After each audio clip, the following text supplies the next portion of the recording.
বিসমিল্লাহির রহমানির রহিম বলেন। কালীগঞ্জ থানার অন্তর্গত শেখ আবুল কাশেমের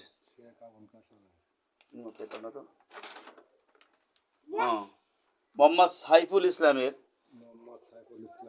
একমাত্র পুত্র, তাই তো?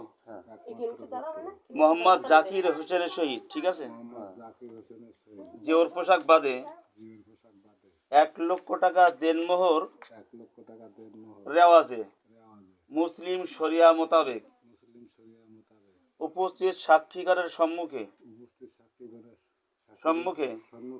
এই বিবাহে আমাকে উকিল নিযুক্ত করা হয়েছে।